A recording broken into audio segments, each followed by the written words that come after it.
সুপ্রিয় ভাই বোনেরা, আসসালামু আলাইকুম। আমি আপনাদেরকে নতুন আরেকটি ভিডিওতে স্বাগত জানাচ্ছি। সুপ্রিয় ভাই বোনেরা, আমরা স্বাস্থ্য আমাদের অত্যন্ত গুরুত্বপূর্ণ।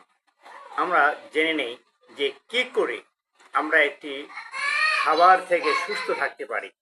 খাবার আমাদের ওষুধ, খাদ্য আমাদের ওষুধ। এ কারণে আমাদের যে 10টি খাবার আমরা যদি খাই তাহলে আমাদের শরীরে কি উপকার করে তা আমরা জেনে নেই। 1 নম্বর হচ্ছে চিয়া সিড।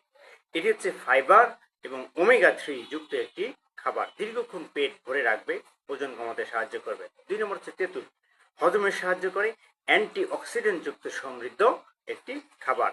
3 নম্বর হচ্ছে লেবু পানি। লেবু পানি ভিটামিন সি সমৃদ্ধ খাবার এবং এটি হজমের সহায়তা বাড়ায়, রোগ প্রতিরোধ ক্ষমতা উন্নত করে। 4 নম্বর রসুন। 4 নম্বর হচ্ছে রসুন। রক্তচাপ নিয়ন্ত্রণে রসুন কাজ করে থাকে, হৃদ স্বাস্থ্য ব্যবস্থা উন্নত করে থাকে।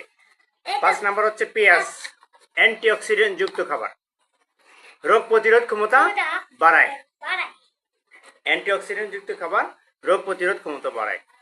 6 নম্বর হচ্ছে টমেটো, লাইকোপেন সমৃদ্ধ খাবার, হৃদয় হার্ট ভালো রাখে, ত্বকের উজ্জ্বলতা বাড়ায় এবং এটি একটি অ্যান্টিঅক্সিডেন্ট যুক্ত খাবার।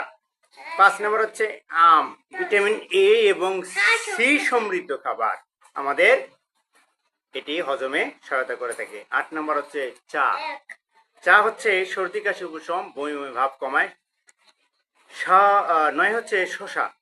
শসা শরীরকে হাইড্রেট করে রাখে। শসা আমাদের ত্বকের উজ্জ্বলতা বাড়ায়, ওজন কমাতেও সহায়তা করে। 10 হচ্ছে পালং শাক, আয়রন সমৃদ্ধ, ম্যাগনেসিয়াম, রক্তে হিমোগ্লোবিন বাড়াতে সহযোগিতা করে থাকে। রক্তে হিমোগ্লোবিন বাড়াতে সহযোগিতা করে থাকে। কেন? স্বাস্থ্যই সুস্থতা। আমরা রোগ বিধি মেনে সুস্থ থাকার জন্য আমরা যদি খাদ্য গ্রহণ করে থাকি তাহলে অবশ্যই সেই খাদ্য থেকে আমাদের শরীর উপকৃত হবে। আসুন আমরা স্বাস্থ্যবিধি মেনে চলি এবং সুস্থ থাকি। আল্লাহ।